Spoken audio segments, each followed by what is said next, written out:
The targeting of Muslim places of worship in India has seen a disturbing rise, challenging the provisions of the Places of Worship Act 1991, which protects the status of religious structures as they existed on August 15, 1947.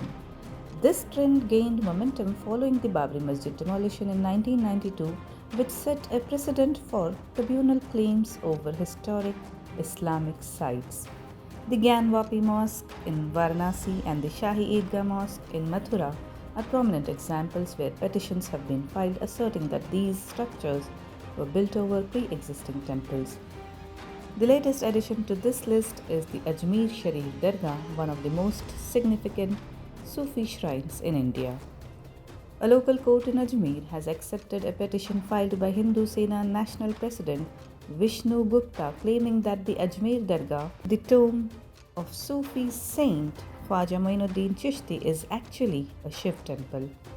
Ajmer West Civil Judge Senior Division Manmohan Chandel has issued notices to the Ajmer Dargah Committee, the Ministry of Minority Affairs and the Archaeological Survey of India, scheduling the next hearing for December 20.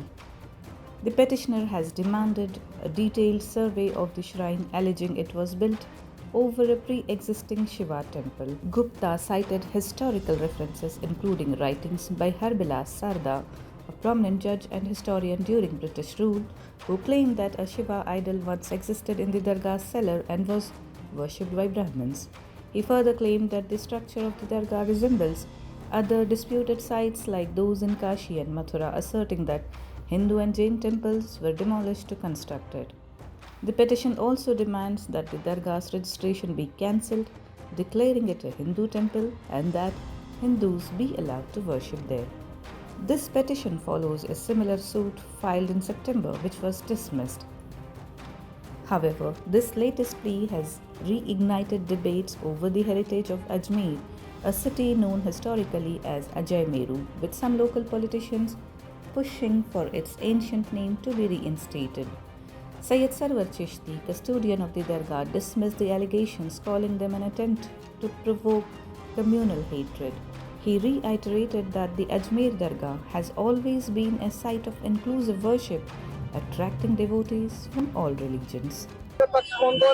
ऐसा है, इसमें जिनको notice किया गया, एक अल्पसंख्यक मंत्रालय है, दूसरा आर्कोलॉजी जो विभाग है एएसआई उसको नोटिस जारी हो, और तीसरा जो अजमेर दरगाह कमेटी है उनको नोटिस दिया है। आज कोर्ट में जो बात हुई, क्या रहा कोर्ट में पूरा? आज कोर्ट में यही रहा है कि हमारी बातें गंभीरता से माननीय जज साहब ने सुनी है, और हमारी बातें सुन के जो याचिका हमने डाली थी अजमेर दरगाह वाले मैटर में, वो हमारी याचिका स्वीकार की है और सभी पक्षों को नोटिस जारी किए हैं, और नोटिस जारी करके जो प्रतिवादी हैं वो अपना जवाब देंगे। अगली तारीख ऑर्डर आने तक, अभी ऑर्डर आप सब लोगों को भेज दिया जाएगा, पता चल जाएगा अगली तारीख इसमें क्या है। जी, मैं पूछना चाह रहा हूँ, कोर्ट ने आपसे पूछे होंगे तो किस तरीके के तथ्य आपने पेश किया? आपने ज्ञानवापी का भी नाम लिया है, आपने रामलला मंदिर का भी नाम लिया है, आधार क्या रखा? ऐसा है, कोर्ट ने हमसे बहुत सारे सवाल जवाब किए। हमने उसमें अपनी पिटीशन में कहा था कि हमने 2 साल तक लंबा हमने रिसर्च किया, वो सारा रिसर्च के दौरान हमने क्या क्या किया, कौन सी पुस्तक है उनका हवाला दिया। उसमें एक पुस्तक थी हरबिलास सारदा सर की, जो कि यहाँ के नाम है, जाना पहचाना नाम है, और उन्होंने 1910 में बुक लिखी। वो यहाँ के म्युनिसिपैलिटी चीफ कमिश्नर भी थे और बाद में सेशन जज भी बने राजस्थान में। उन सारे तथ्यों को हमने दिया, और साथ ही साथ और भी बहुत सारे सवाल माननीय अदालत ने हमसे पूछे, उन सबका जवाब हमने दिया। सुबह सुनवाई हुई थी, शाम को 4 बजे ऑर्डर के लिए रखा, बाद में ऑर्डर उन्होंने हमारे पक्ष में दिया है, और साथ ही साथ सभी जो प्रतिवादी हैं, जो विपक्ष हैं, उन सबको नोटिस जारी किया है, और जल्दी आपको तारीख नेक्स्ट जो डेट है वो आपको इसमें पक्षकार आपके अलावा और कौन कौन है? इसमें पक्षकार मैं ही हूँ। इसमें मेन पक्षकार एक महादेव है, और मैं तो सेकंड पार्टी हूँ, मैं तो महादेव का भक्त हूँ। उनके बेस पे मैं केस लड़ रहा हूँ। अच्छा, किन किन को नोटिस जारी करने का? ऐसा अल्पसंख्यक मंत्रालय, आर्कोलॉजी सर्वे, और दूसरा अजमेर की जो दरगाह कमेटी है उनको नोटिस जारी हुआ। आगे क्या रहेगा अब इसके अंदर? देखिए, उर्स मेला भी आ रहा है, और ऐसा उर्स मेला हम ये खुद मानते हैं कि हम लोग कानून के रास्ते चल रहे हैं, किसी प्रकार की दिक्कत परेशानी ना है, ना तो पुलिस प्रशासन को ना सरकार को। उसको देखते हुए हमने माननीय अदालत से खुद ही रिक्वेस्ट किया है कि हमें डेट 5 तारीख से थोड़ी सी आगे दे दी जाए, जिससे कि सफलतापूर्वक